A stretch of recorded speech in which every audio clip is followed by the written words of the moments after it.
Helen Summers has demonstrated sustained and significant contribution to her local communities and beyond. She is highly respected as a businesswoman, director, mentor and sponsor. In 2014, Helen was inducted to the Australian Businesswomen's Network Hall of Fame. At the 2013 Telstra Business Awards, she was awarded the prestigious National Business Owners Award. The achievement followed from success in the NT Business Women's Award, where Helen took out not just the Business Owners Award and Innovation Award, but the overall award for businesswomen in the NT 2013, and she became a judge and a mentor at the Telstra Business Awards in 2016 and 17. Helen is the owner of a successful Darwin-based optometrist practice. It's been established since 1998, and she serves a vast range of people in her practice.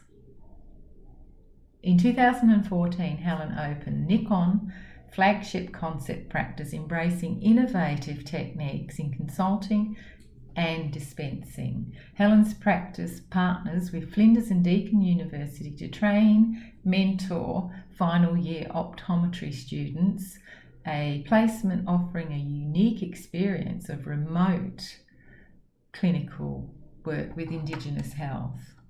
As a graduate optometrist, Helen worked in Kenya. It was there that she fitted artificial eyes to Sudanese refugees and witnessed the significant impact that poor access to vision care had on education and employment. This motivated Helen to establish an outreach service to make a difference in the lives of many in the communities in the Northern Territory. Helen now has 7 outreach clinics which service regional and remote areas of across 15,000 square kilometres of the territory, including Katherine, Nhulunbuy, Kakadu, Arnhem Land, which helps to ensure the care for people who don't typically have access to these. Not only that, Helen does a lot of leadership and other mentoring roles and sits on many committees. You're watching Conversations with Dee.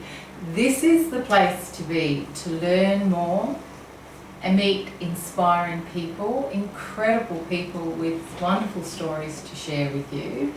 And this is the place to be if you want to know what it takes to be successful long term in your own business and in your field of expertise.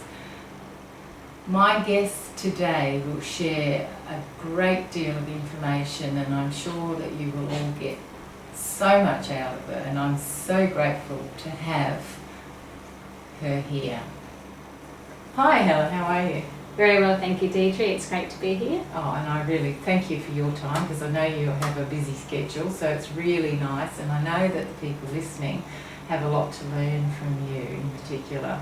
And so what I guess started me was I came to see you to have my eyes tested, and I hadn't had them tested for a long time, and I mentioned that to you, and you was like, Deirdre, how can you be like that, Deirdre? You are such a person involved in health and well-being, and your eyes need that. So do you want to just share a little bit about that so the audience, because I'm sure there's a lot of people out there just like me who just think we're fine going along and our eyes are going to be fine.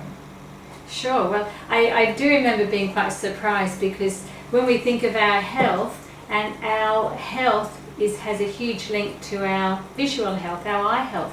So it is important that we have certain markers and checks for glaucoma, macular degeneration, dry eye, and all of these can have links to our health. So it's also how we're coping with our day-to-day as far as sitting in front of computers and our digital world, things like that as well. So have you noticed since we've become more digitally involved that eyes are getting worse? Absolutely. At the moment we're struggling with the tsunami of myopia throughout the world, but also in Australia, and that can be connected to a lot more increase in our close visual world and less time outside. Wow. So that is a huge dilemma, because it's becoming short-sighted or myopic is not without its consequences for the health of the eye. So as the eye can expand slightly, you've also got certain risks towards macular degeneration as well. Okay, and so does that mean the younger generation are suffering more because of our digital age? Absolutely. So if we look back and we say, let's just say for an example, Korea, where they may start children at school at the age of 3, that visual system may not be ready for that intense visual demand. And then when they look up, they're looking at the wall. They look outside the wall, they see another building. So their eyes aren't are relaxing to the horizon. Where in Australia we may say, well, we let our kids run outside and climb trees, and are the Australian parents lazy that we're not sort of driving them to school early? But now those things are changing. Yeah. So when we see very high myopia in some of the Korean and similar countries where they've got 90% of 18-year-olds are short-sighted, where in Australia it's a lot less, but that's changing. So there is some studies done where, say, students over there may have 3 hours a week, with opposed to Australian students having 13 hours of outside time a week. Okay. But all of that is changing as our students are unfortunately taking up more gaming and things like that. Yeah. It's not always educational, and we're not trying to be adverse to technology for learning, but if they're going to be intent on this world, our systems aren't ready for it. Okay. And for those listeners who may not know, what is myopia? Myopia is short-sightedness. Okay. So we don't want to see, ideally, babies on iPhones and things like that. We don't want to see under 4 on this sort of intense technology. Okay. So we don't want children sitting on a bus and a phone on the way to school for 20 minutes, because it's just so intense, which means they're not comfortable in the classroom. They get this can't be bothered feeling, and then throwing gaming on top, it's affecting their whole circadian rhythms and their melatonin, and they can't get to sleep, grumpy in the morning, can't be bothered feeling, erratic school performance.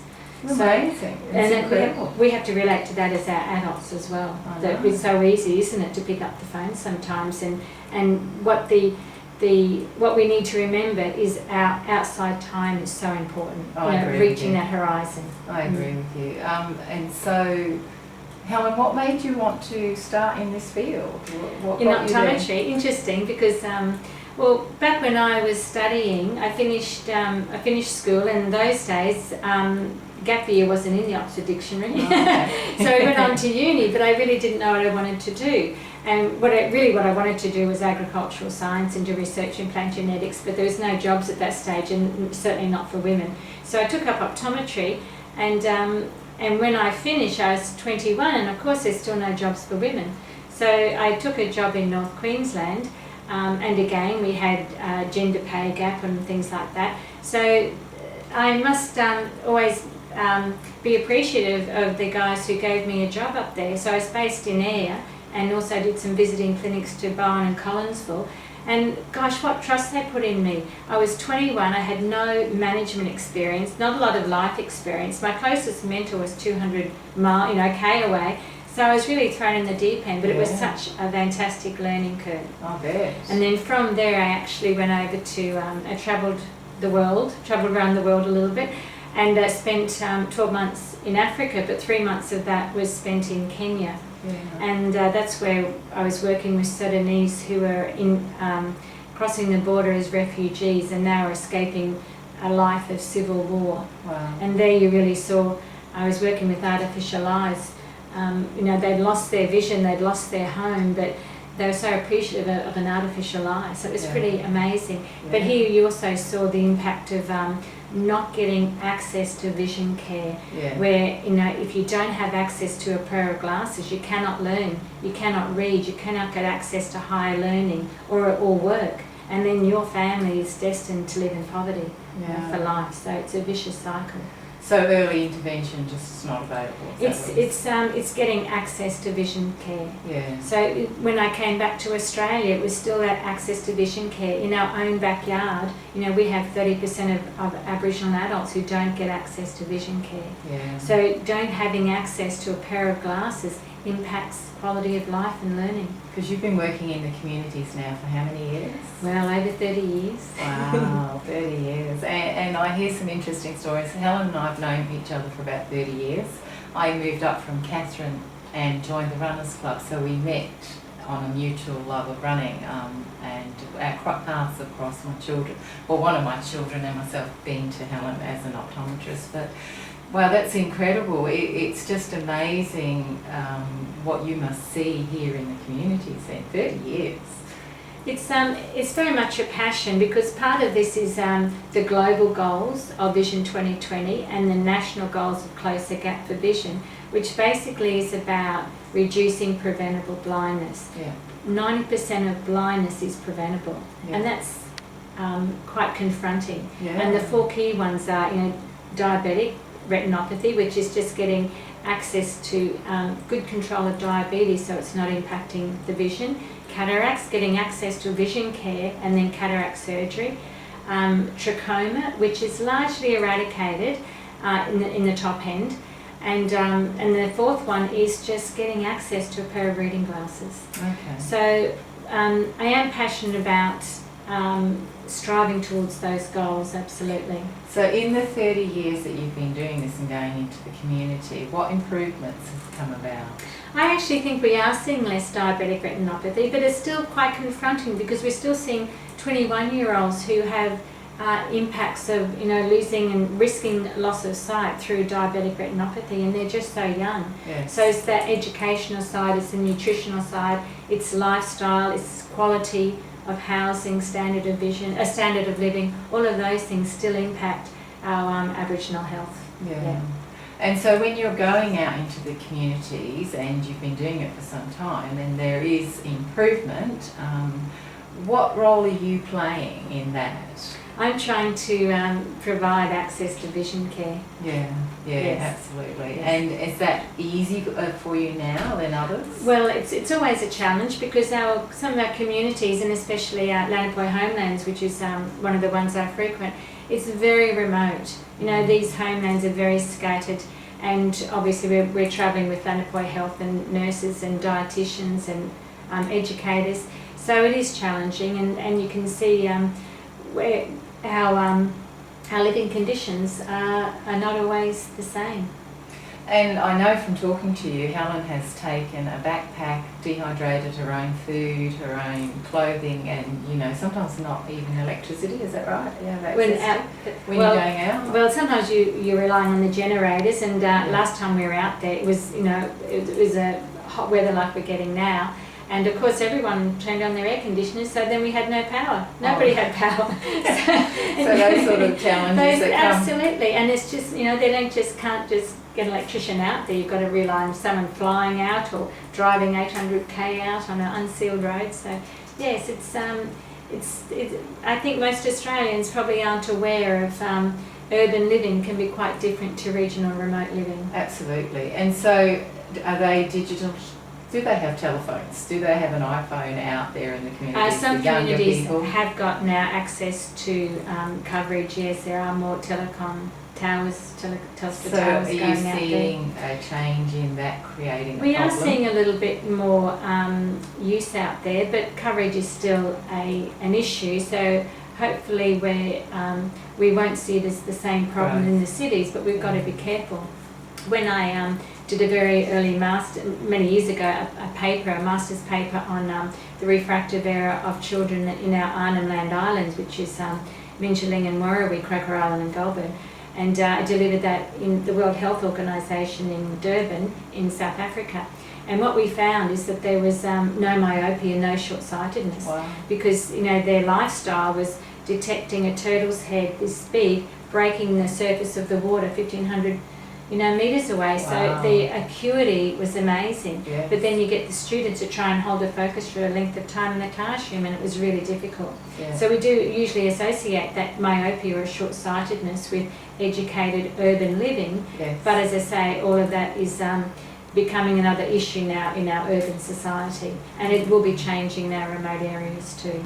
Absolutely. So what's the biggest challenge in your field of expertise in the city area then for people? I think in our city areas or wherever we are, I think we've got to, it's about health. Yeah. Our health is connected to our eye health. Yeah. Okay, if we have, and I know this is your specialty, talking about gut bacteria and things like that. That's going to create inflammation, that's going to create dry eye. Yeah. Or our glaucoma side, if we're, or maybe the macular one is the easy one to understand. Our very finest vessels are feeding the macula. So smoking is a huge detriment. But if we haven't got a good balance of antioxidants in our diet, that's not going to feed the macula.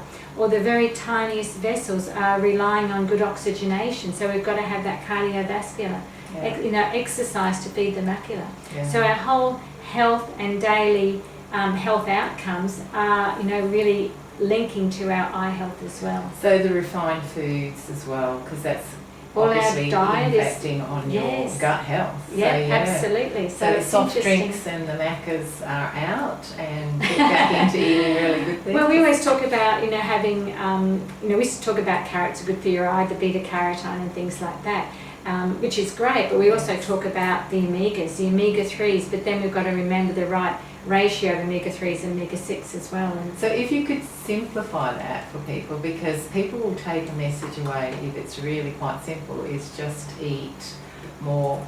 Eat more fish? Yes. Yes. Well, we need to have the omegas because that's your building block. So we need that for the macula, we need that for our dry eye. Okay, so that side of it is really important. So our diet and our exercise is really important for our general health, but also for our eye health. Yes. It's good in the prevention of our more serious conditions. Yes. And obviously our DNA, we still might be going towards glaucoma if it's in our family history, but we can still, by having a healthy structure and organism to start with, we're going to be able to obviously cope with those disease states perhaps better. Okay. And so when I went to Helen's to have my eyes tested, I thought I'd sit behind one little thing and have my eyes tested. And so I spent quite a long time, and I was on several different machines. So could you explain, I think it's really important, I really do. I think everybody, I sent my husband along after, and, to get your eyes tested for the reasons that Helen has just explained, but to explain why you had so many different machines that we were going. I know it's been a long time since I had my eyes tested. And it's not all necessarily about the machines, because obviously when we go regional or remote, we're not taking machines. But first of all, we're going to say, do you pass the driving test or not? What is the level of your acuity? And we're going to measure your focusing. Yeah. How comfortable are you to hold a focus? Are you on a laptop? Are you on a phone holding it closely? Do you watch TV? Do you gain 3 meters away? Or, what is your actual visual demand? Have you got 3 screens in front of you and you go home and you work on a laptop and an iPad at the same time? So it's understanding your whole visual demand. And that will probably tell me then how much staring you're doing and have a bit of an inkling and how's your tear film going to cope with this. Because when we stare, that's going to affect our dry eye and our comfortable vision as well. Yes. So we assess the functioning, the eye teaming, how are you to hold a focus comfortably for your visual demand expected, and also important that what are you doing when you're not away in front of the computers? Are you actually taking up cross stitch or something really fine, or actually are you gardening and giving your eyes a little bit more of a break, or are you out there walking? So we really need to understand what is your life like, how are you using your vision. Yeah. And we're going to look at the health of the eye, which is the front of the eye and the dry eye. Yes. And we do that by putting a stain in your eye, so we can actually look at the quality of your tear film. Yes. Does it dry up really quickly, as soon as you blink? So that quality of the tear film is determined by oil glands along the lid, depends on your diet. And obviously some hereditary factors, what is your ethnicity as well.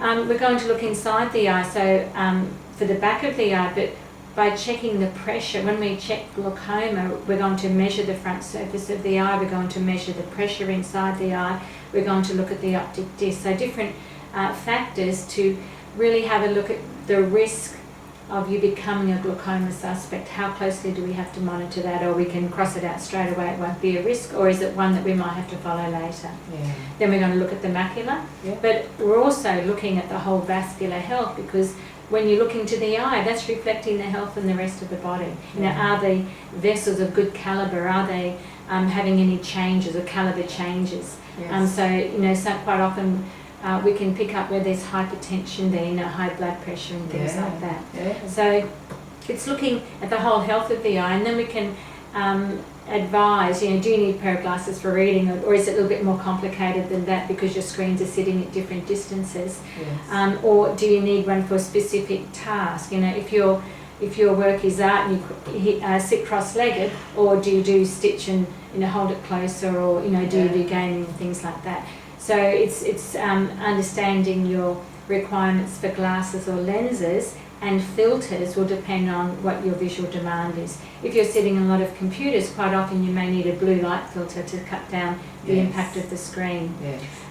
But we also need to understand, if you're outside, a UV protection too. So we're going to ask you, bring in your sunglasses, let's look at the quality of them. That was something else I horrified Helen with. We've been having a lot of shock horror. I bought my sunglasses online and you asked me if they were UV protection and I couldn't tell you that. So the importance of that is? Well, if we don't protect our eyes from UV, we've got we can get cancers on the skin around our eyes, we can get melanomas, we can, we've still got to protect ourselves from UV. Do you see that a lot here in the territory? We see a lot of changes in pterygiums in pinguecula, which is changes in the tissue due to UV exposure. Okay. Yeah, so, and most children, up to the age of 15, you will see some signs, because it's very hard to get compliance with our little ones to have UV protection. Yeah. And we're very good at putting on hats, but maybe not on sunnies, not sunglasses on as well. It's fine, because I've been trying to talk people into getting outdoors more because of getting the That's red right, light and the sunshine, and how it helps your brain and helps you set circadian rhythm. And your vision, to relax your vision. So the fine balance. Look, just make sure you're wearing sunglasses. You're still going to get UV, you're still going to get your vitamin D, but we need some protection though from too much UV exposure. Yeah, and so if you're wearing good quality sunglasses. If you buy sunglasses in Australia, they should come with a swing tag to say what category they are. Yeah. The $5 Bali sunnies, are too good to be believed, okay? Because what it means is if the quality of the plastic isn't there, then the tint will actually open the pupil and let in more harmful rays. So it's actually going to have an adverse effect. Yes. So good quality UV protection is a must. Absolutely. Yeah, absolutely. And the other thing that you came on the trek with us before the coronavirus kicked in, and we did the beautiful 3 Capes. You do a lot of trekking around the territory. What's the purpose? Never enough. I'd love to do more. Yeah. I find it very relaxing and mindful just to be out there. I'm an outdoor person. I find it very hard to be indoor at the end of the day, and especially we're so fortunate how beautiful the Darwin coastline is. It's just so great to be able to walk or slowly run along the coastline. Yeah. So I love trekking and just getting out bush and getting away from it all. Yeah. Absolutely. And so what drives your passion for you currently? What's keeping you on track to do the 2020 global vision? I think it's we're probably all put on this earth for a reason, aren't we? And I think if we can make a difference in people's lives, then it's that's our purpose, perhaps. That we're all got our strengths. We can all learn off each other. Yeah. So to drive people's or increase their awareness of their own health and the quality of their life, and just making a positive difference to people. Yeah. And I love my work. I think we know. I love how excited you get when you're talking about it, and you can go deep, and it's easy to listen to, and it's really nice to see your excitement. So that's lovely. So what's next? What's on the horizon? What's coming? Well, I think we never stop learning. Yeah. And there's so many changes in our world, and change can be negative or positive, but we've just got to understand what's happening with our environment and our world, and how we as organisms are reacting and coping with it, and make sure that we're staying on a positive track, that our health can keep up with the changes being thrown to us, and the challenges, the stresses, that we all stay robust and keep moving forward and healthy, and leave our environment for our children in And a their good children. place as well. So Yeah, yes. yeah, I agree. I think that's a fabulous message. And so if you could leave us with one thing, or if you wanted to share something, you've shared a lot, but if there was something else that you could say, what would that be? I think it's that just being aware of keeping a balance with your outside and inside. Yes. And now that can be outside your body, inside your body. It can be your outside environment, your inside environment. Yes. What we do affects our body structure, our health, our eye health, our vision. Hallelujah, I love the inside-outside thing, but I think also it's time, even though we live in the territory and we can go outside, even through the coronavirus, we could still go outside.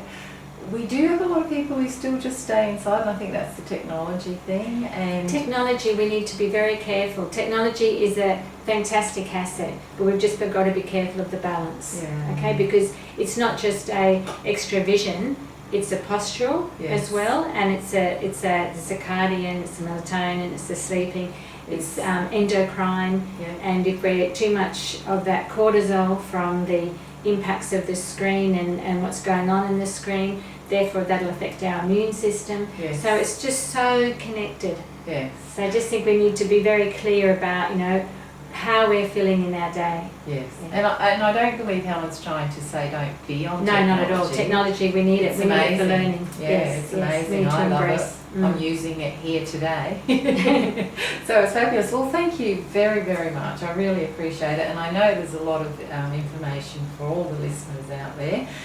We haven't even touched on what you've done in your life, but I was interested to see, because I've got a brother and sister born in Kenya. So my parents spent some time in Kenya, and so you've done a lot of things in a lot of different areas, and I'm sure you'll continue to do, and we're very happy that you do. Thank you.